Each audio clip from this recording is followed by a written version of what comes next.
Yes po, pakibati po ang bawat isa. You are the source of blessing. You are the source of blessing. You are the source of blessing. You are the source of blessing. Amen. So, ako po ulit yung mag-preach ngayon. So, sana po hindi po kayo maumay. So, pag-pray po natin si Pastor MK para for sure gusto niya rin po na siya po ay makapag-share ng full message sa inyo. So, please continue to pray po sa kanya. Ang importante po is yung gospel po, yung pulpit message po yung pinapahayag. Hindi po importante kung sino yung nagsasalita. Okay. So, yung title natin, let us be thankful to God of healing. Amen. So, for sure, ngayong week na to, punong-puno pa tayo ng pasasalamat. No?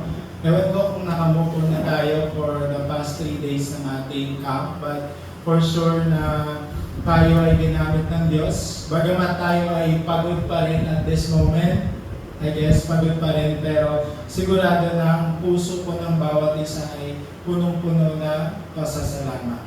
So salamat sa lahat ng nakibahagi, sa mga tumulong lahat. Thank you for yung pagbibigay nyo ng consuming passion o yung pag-display nyo ng the correct attitude dun sa ating this week na nakalipas.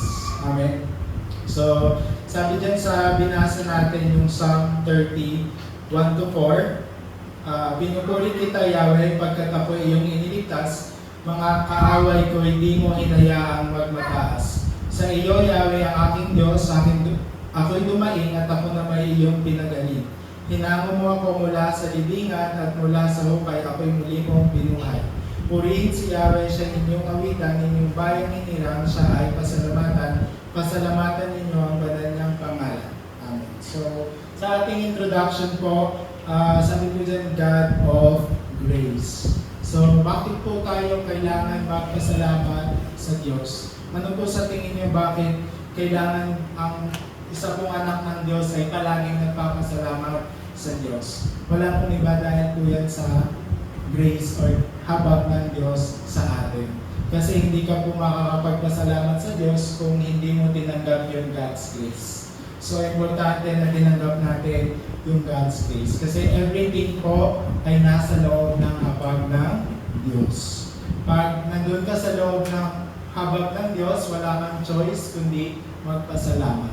No, yung outcome po nun ay magpasalamat. No, even in life or in that situation, lahat na lang ng sitwasyon, wala kang choice kundi magpapasalamat sa Diyos. Even yung lowest na point ng buhay mo, ikaw pa rin po ay magpapasalamat sa Diyos dahil tinanggap mo yung God's grace. Kahit pagod, kahit nakapagpahinga, I'm not sure kung nakapagpahinga na kayo, but masalamat pa rin sa Diyos kasi nasa atin yung God's grace. Amen? Amen. Everything, no, lahat. Sabi dyan, everything is in God's grace. No, kahit po yung camp natin, until ang iniisip ko paano po yung nangyari. So, dito natin masasabi kasi may God's grace. No? Di ba may sinasabi tayo, because of God's grace, God's grace, God's grace. Di ba lagi natin yung binabagay? Kasi naman, totoo. Something na hindi mo maipaliwanag, yun po yung God's grace. Amen? So, number 2, God's plan. Or yung God absolute plan. Diba? So, witness of salvation. So, yung God's plan po sa buhay natin, connected po siya sa salvation. Amen. Lagi siyang nakakonect sa salvation and nagsisimula yun dahil sa tinanggap natin yung kaligtasan.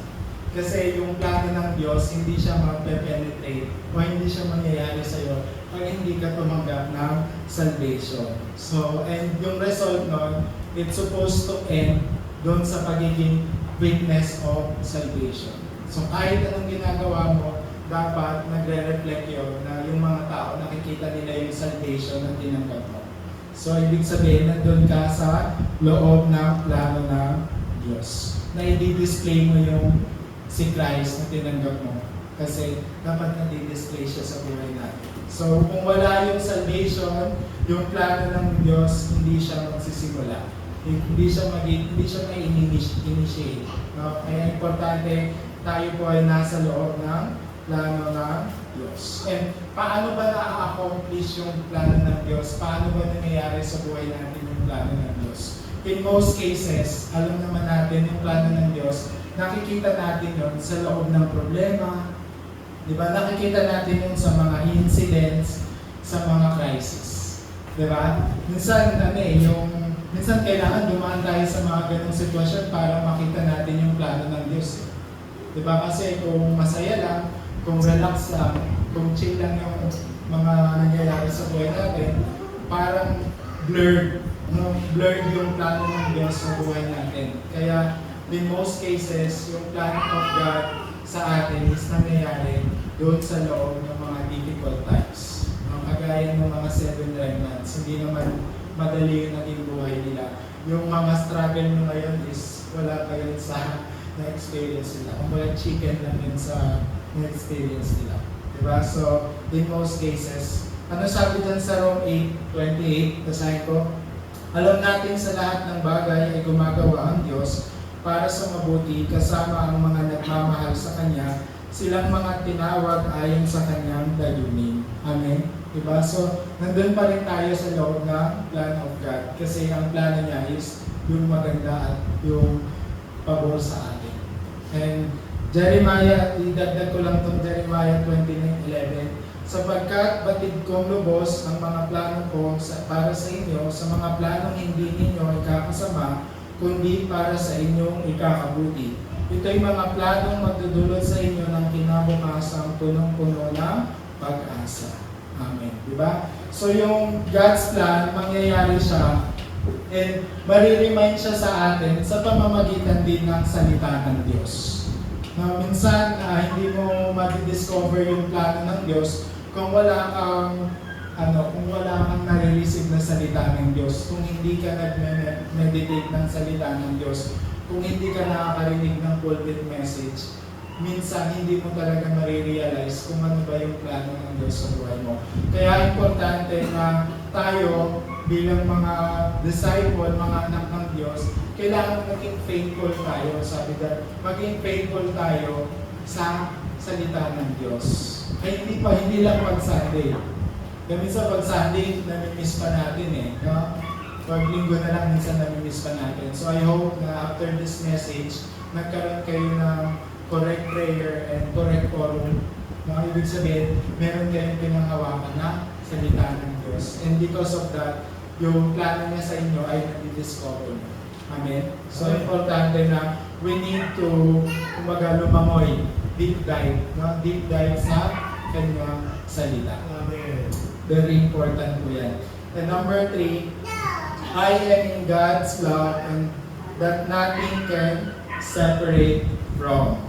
Diba? Let's read together po yung Rome 8, yung 35 na lang hanggang 39. That's all read po. Sino ang makapaghiwalay sa atin sa pag-ibig ni Kristo?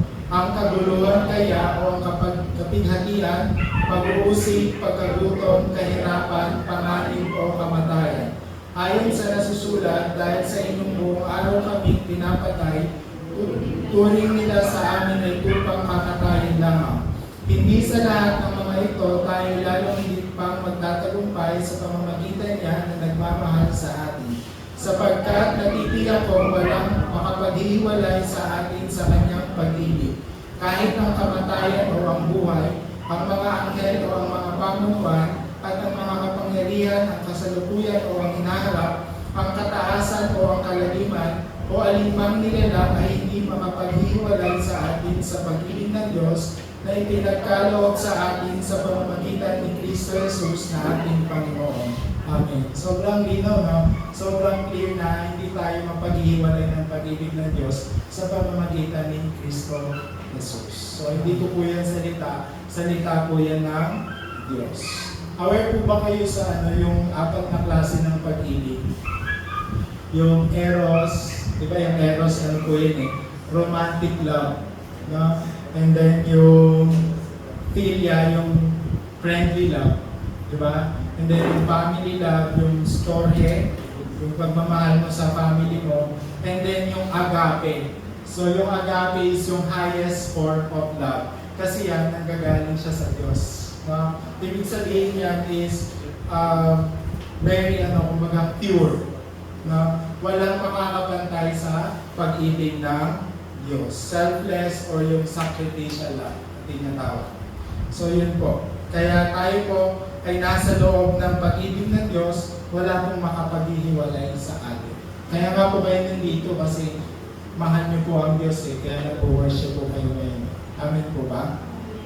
Amen. So sa ating pong main message, ayan po, so, "O Lord, my God, I cried unto thee, and thou hast healed me."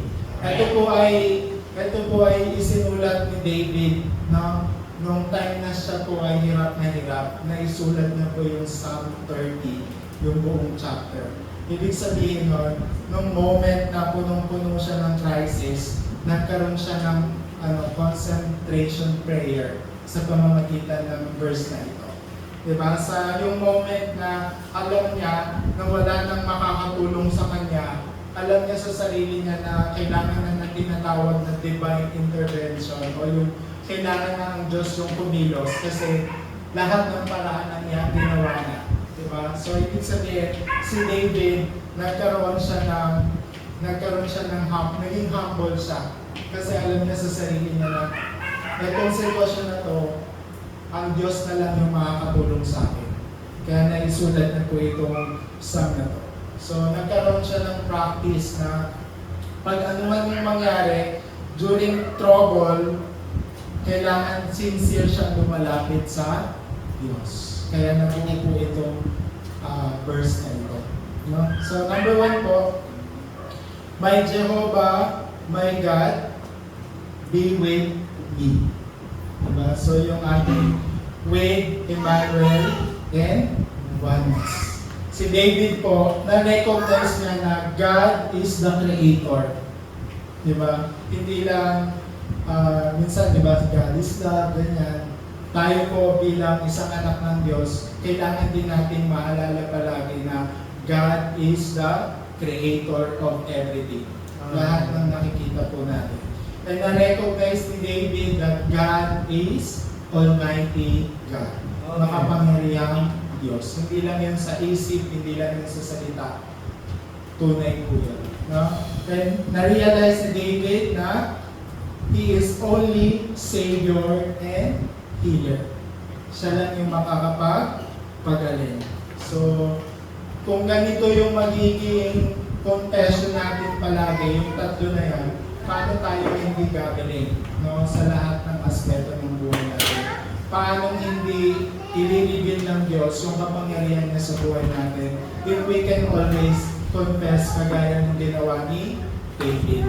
Diba? So, importante na we have to remember that God is Creator, God is Almighty, our Savior, and our Healer. So, ibig sabihin na yung with Emmanuel and oneness. So, lahat tayo maging kagaya ni David, magpakumbaba tayo na lumalapit sa Diyos. Diba? Maging practice, maging nature natin yung ginagawa ni David in times of trouble. Ewan ko kung wala kayong trouble, for sure, lahat tayo as of the moment may kanya-kanya tayong trouble. Diba? It's a matter of na lang, paglapit sa Diyos or pag walang bahala sa Diyos. Diba? Sino rito yung walang trouble? Diba? Lahat tayo may kanya-kanya tayong double trouble na sabi. Diba? So, that's why we need to seek God help with sincerity. Kagaya ni David. So, huwag na natin hayaang lumala pa yung mga trouble bago tayo lalapit. Tayo lang din mahirapan. Number 2, cry out. Concentrate prayer. So, ano yung ginawa nito? Ano ibig sabihin ng cry out? Umiyak na ba kayo? Alam ko yung iba siguro dito umiyak na. Diba? Pero mas worth it po yung pag-iyak natin kung iiyak natin siya sa Diyos. Yun po yung pinaka-worth it na pag-iyak. No? Huwag po natin iyakan ng mga tao. Diba? Sa Diyos lang po tayo umiyak. Ako hindi pa po umiyak sa tao. Sa Diyos lang po ako umiyak. So, importante na we need to have concentration. No? Magkaroon tayo ng prayer bag. Nung last message dito, ng count sa NHA, yung prayer wallet or prayer bag. Tapos marami tayong ilalagay doon. For sure mapupuno yan kung maging habit niyo yung panalangin. For sure mapupuno yung mga prayer bag niyo. There are so many things to pray. No? Sobrang dami kong kailangan yung panalangin. Lahat ng naririnig mo, lahat ng nakikita mo, lahat ng naiisip mo, pwede mo siya ipanalangin. So that God can trust you. Kawat ko na, siguro ang Diyos, mas magtitiwala siya dun sa taong may prayer. Na, ako siguro, isa din sa pagkakatiwalaan kong tao is yung taong mayroong panalangin. Na, kasi, alam mo kasi yung taong may panalangin, talagang kumikilos yung Diyos sa buhay niya. So, ganun din. When we have concentration prayer, si God, yung mga bagay na gusto niyang ipagkatiwala sa iyo, ibibigay niya. Kasi alam niya na you have prayer time. Amen. So, importante yan sa atin bilang mga anak ng Diyos. And ano yung mangyayari? God work will arise. Ayan. Diba? Yung trial God kikilos sa atin, even yung tinatawag na death situation or defeated situation, kikilos pa rin ang Diyos. Hindi ka pa rin talaga talo.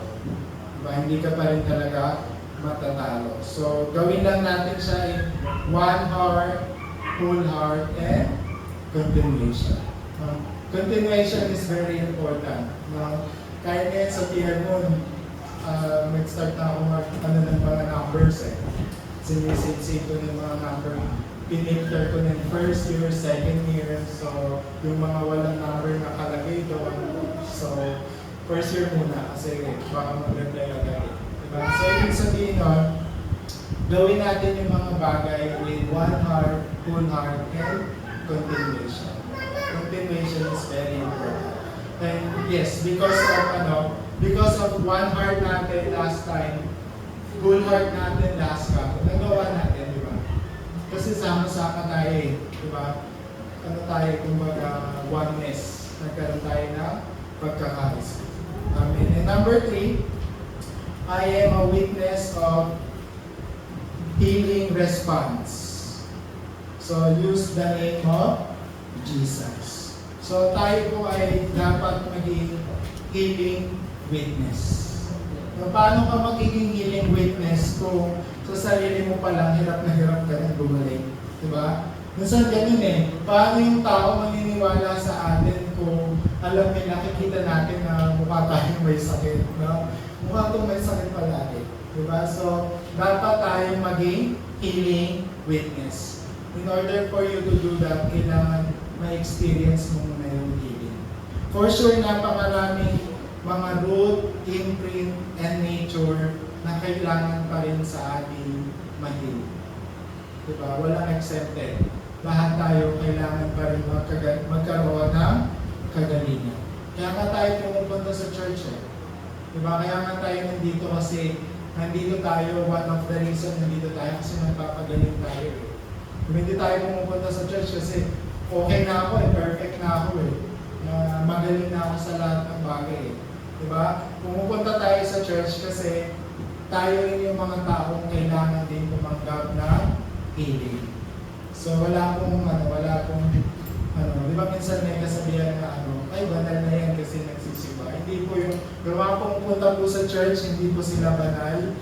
Nandun pa lang po sila sa proseso na to receive yung true healing po.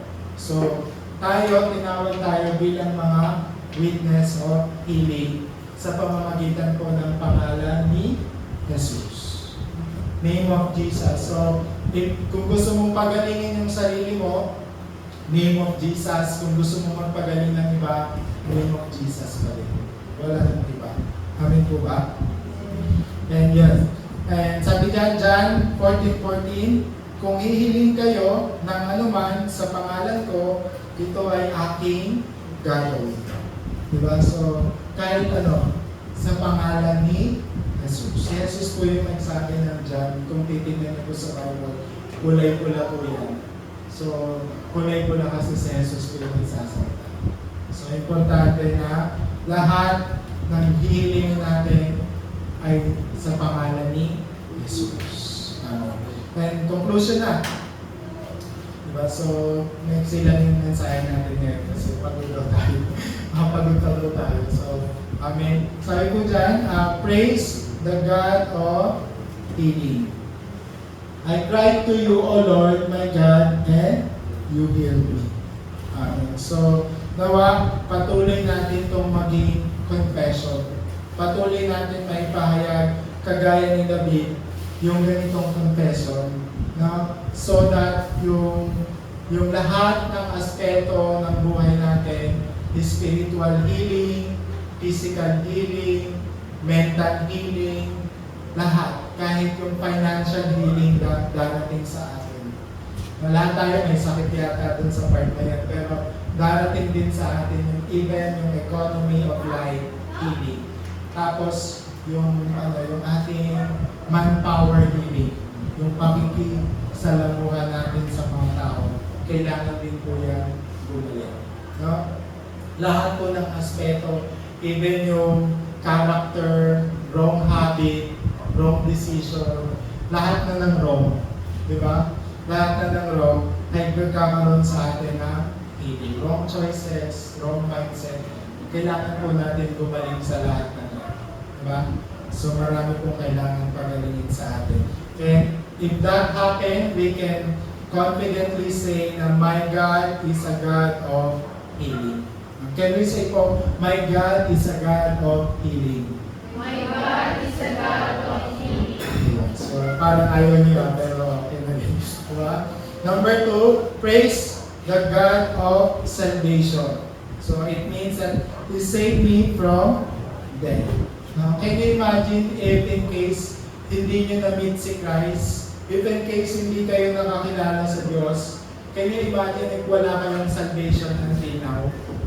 Diba? Kayo na lang mag-isip, no? Kung ano yung sitwasyon ng buhay natin ngayon, if hindi tayo tumanggap ng salvation, if hindi natin na-encounter si Christ, ano na kayang sitwasyon natin ngayon? No? Asa na kaya kayo ngayon? Sino na kaya kayo ngayon? Diba? Sino ka dyan? Diba? Sino kayo dyan? Diba? So, it can be our spirit is dead. No? It can be na yung spirito natin almost patay. Diba? Kasi wala tayong salvation. Diba? So, praise God kasi nandito tayo. Wala tayo dun sa tinatawag na kinainan ng sistema ng mundong ito. Diba? Wala na tayo doon. So, huwag na tayong magpakain pa sa system na. Diba? So, importante na we have to praise God for the salvation. Lagi tayong magpasalamat kasi baka nasa kampungan na tayo, no? Kung hindi tayo tumanggap ng salvation. And last, thanksgiving and the glory to the Lord alone. Basahin ko yung verse 4. Purihin si Yahweh, siya iyong awitan, ninyong bayang hinirang, siya ay pasalamatan ninyo ang banal niyang pangalan. So, dahil tayo ay pinili ng Diyos, we can sing and we can give glory and thanksgiving to God. So, pasalamatan natin ng Diyos kasi nandun na tayo sa proseso ng kagalingan. Iba't ibang klaseng kagalingan, hindi lang physical na kagalingan, lahat. From head to toe, from inside to outside, kailangan gumaling po sa atin. So ayun lamang po, maraming salamat at palakpakan po natin ng Diyos. Tayo po sabot na manalangin. Let's pray po, Panginoon, salamat po muli sa mensahe na ito. Salamat sa prayer topic and forum na pinagkaloob mo sa mensahe na ito, Panginoon. Thank you for giving us salvation. Thank you for giving us healing, Panginoon, sa lahat po ng aspeto ng aming mga buhay. Salamat, Panginoon, sa tagumpay na pinagkaloob mo sa bawat isa. From today, Lord, kagaya po ni David, patuloy po kaming lumapit sa iyo with our sincere heart, with concentration prayer, at patuloy na kayo lamang po ang kumilos sa buhay ng bawat isa. Salamat po, Lord God. Pinupuri ka namin at pinapasalamatan sa tanging pangalan ni Jesus. Amen.